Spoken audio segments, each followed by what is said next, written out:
श्यावर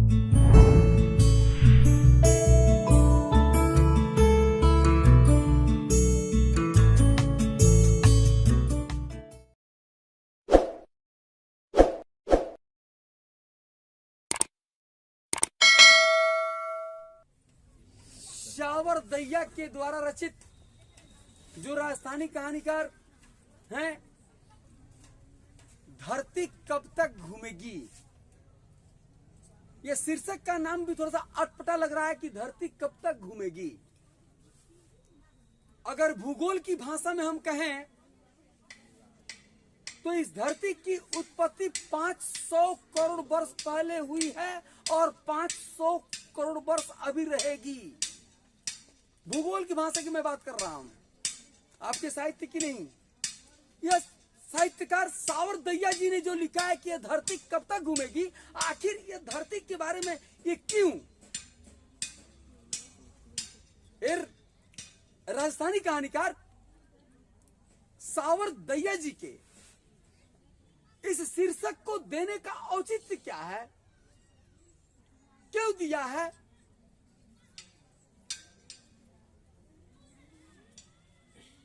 लिखता है, क्वेश्चन में आता है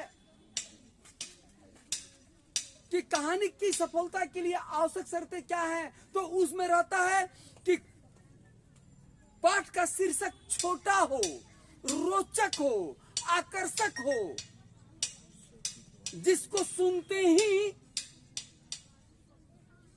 उस पाठ के बारे में जानने की मेरे भीतर से क्या हो, मैंने बिल्कुल जिज्ञासा है कि आखिर क्या लिखा गया पाठ में। लेकिन ये तो बहुत लंबा हो गया, धरती कब तक घूमेगी। लेकिन लंबा है तो कोई बहुत ज्यादा लंबा भी नहीं है।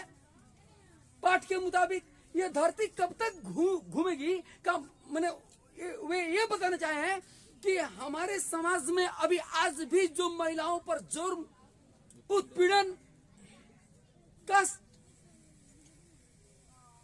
जो पुरुष वर्ग देते आ रहा है, आखिर यह सिलसिला कब तक चलता रहेगा। ये धरती कब तक घूमेगी मतलब यह उत्पीड़न, यह कष्ट, यह जुर्म कब तक चलता रहेगा। महिलाएं आपके जुर्म से तंग आकर कब तक सुसाइड करती रहेगी, कब तक कोर्ट का चक्कर लगाती रहेगी, कब उसे प्यार मिलेगा। बात सही नहीं है। लेकिन हमारे समाज में ये सारी चीजें नहीं मिलती। आज भी इसी संदर्भ में सावर दैया जी ने क्या लिखा, धरती कब तक घूमेगी। इस कहानी की मुख्य पात्रा सीता है। आपसे इसमें 2 ऑब्जेक्टिव सवाल नहीं 3 पूछ सकता है, और अभी मैंने जितना बात कहा उसमें 3 पूछ सकता है कि सावर दैया जी किस भाषा के कहानीकार, राजस्थानी। सावर दैया जी द्वारा रचित पाठ कौन है, धरती कब तक घूमेगी। धरती कब तक घूमेगी कहानी की मुख्य पात्र कौन है, सीता है। ये सीता जो है मुख्य पात्र है। इनके 3 बेटे हैं, 3 बहुएं हैं, पोते पोतियां हैं। घर आंगन किलकारियों से हमेशा क्या रहता है, भर रहता है।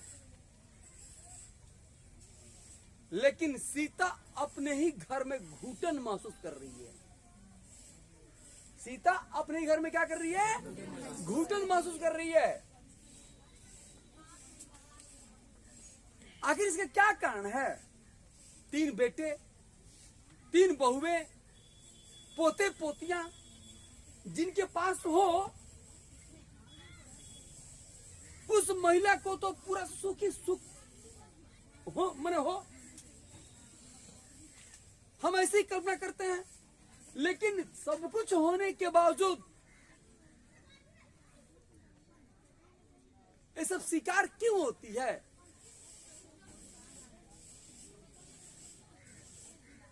मां अपने ही घर में, वो सीता अपने ही घर में प्रवासिनी क्यों बनी हुई है?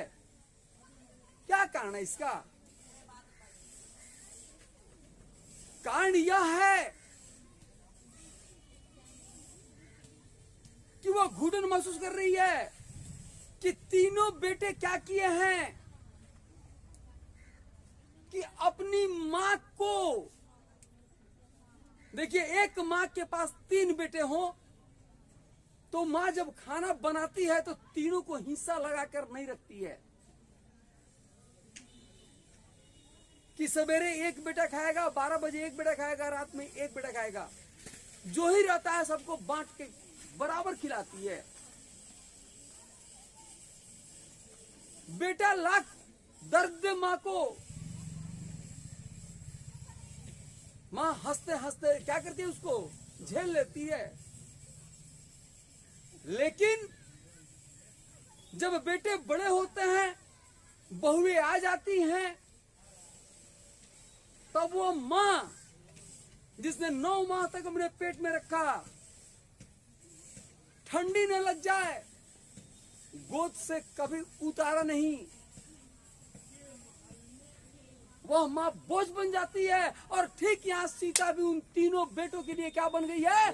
बोझ बन गई है, जिसके चलते तीनों बेटा आपस में बैठकर ये राय करते हैं कि मां को एक एक मां खिलाया जाए।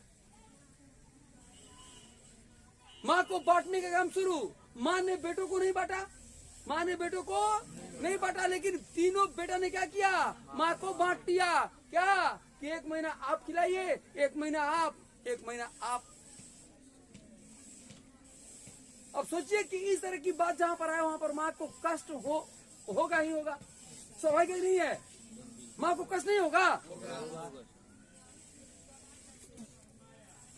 सारी संपत्ति मां की, सब कुछ मां का, बेटा भी मां का, बहू भी मां का, पोते पोतिया भी मां का, सब कुछ मां का, और वो उस मां को हिस्सा लगा दिया जा रहा है। अब जिनकी बारी आती है, जिनको खिलाने की बारी आती है, बेटों को तो कम, लेकिन बहुओं के सिर पर मालूम पड़ता है कि घड़ों पानी पड़ जाता है। लेकिन उनके बेटे बेटियां बड़ी खुश रहते हैं। क्यों? क्योंकि दादी माँ आज से हम लोग क्या रहेगी, खाएंगी और हम लोगों को लोरियां सुनाएंगी, कथा कहानियां कहेंगी। बच्चे खुश रहते हैं, बेटा उससे कम खुश रहता है, और बहू बिल्कुल, अब हम क्या कहें, मजबूरी है, जब हिस्सा लगा है तो मजबूरी है। अब उस माँ को, सीता को, सूखी रोटी मिले या न मिले, लेकिन खाते समय खरी खोटी जरूर मिलती है। रोटी मिले न मिले, लेकिन खरी खोटी। रोशन जी थोड़ा सा ध्यान दीजिए, आप से ही हम हैं, आप से ही हम। सीता क्या कर रही है? आप अपने घर में वो क्या कर रही है? घुटन महसूस कर रही है, क्योंकि उनको बांट लिया गया है। क्या किया गया है? मैंने आप लोगों को यह भी बताया कि पोते पोतियां काफी खुश हैं, क्योंकि दादी माँ जब आएंगी तो क्या करेगी? अब लोरियां सुनाएंगी, कथा कहेंगी, कहानी कहेंगी। लेकिन बेटा और बहू को थोड़ा सा कष्ट है, बेटा को थोड़ा सा कम कष्ट है, लेकिन बहू को ज्यादा कष्ट है। आफत आ गई। नहीं भाई, सही बोल रहे हैं कि आफत, ठीक है, सही बात है। लेकिन ये सब चीज इस माहौल में सीता जी तो रही थी, लेकिन उनका जमीर अलाउ नहीं कर रहा था। वो बहुत कष्ट भरी जिंदगी को जी रही थी और उसके सामने केवल अंधेरा ही अंधेरा दिखाई पड़ रहा था।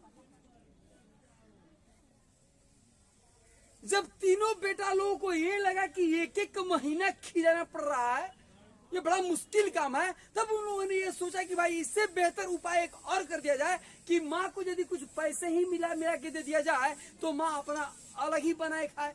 इसके लिए उन तीनों बेटों ने राय किया कि हम लोग माँ तुमको 50-50 रुपया दे रहे हैं,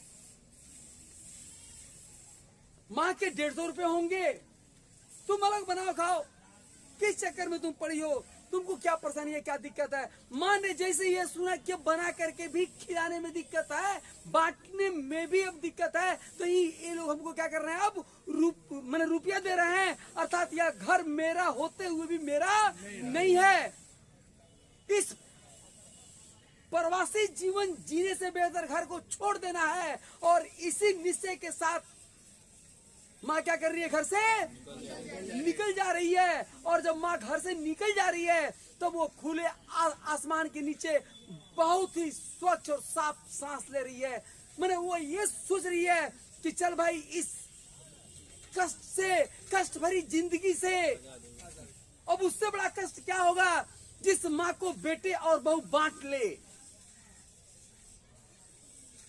छुटकारा मिल गया और माँ अब स्वच्छंद वातावरण में सांस ले रही है।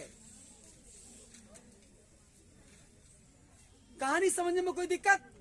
अब आप लोगों को मैं 1 मिनट का टाइम दे रहा हूं कि कहानी के अंत में कोई देखे तो क्वेश्चन कोई है वैसा, यदि कोई क्वेश्चन हो वैसा तो हमसे पूछ लीजिए फटाफट। तो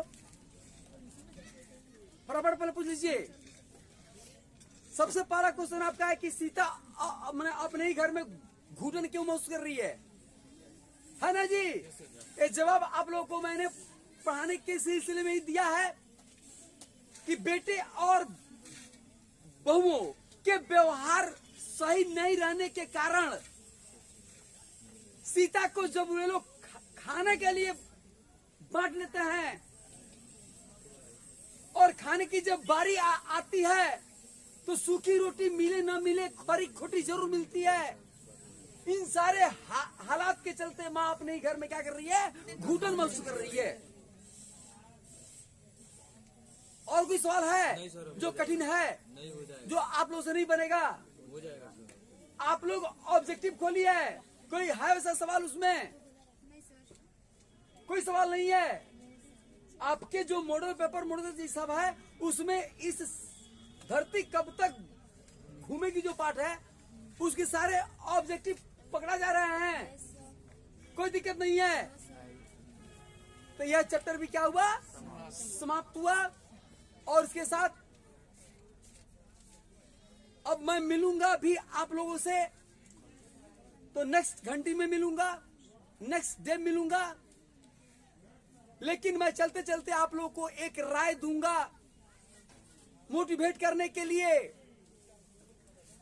इस वीडियो को यहीं पर सेव कर दीजिए।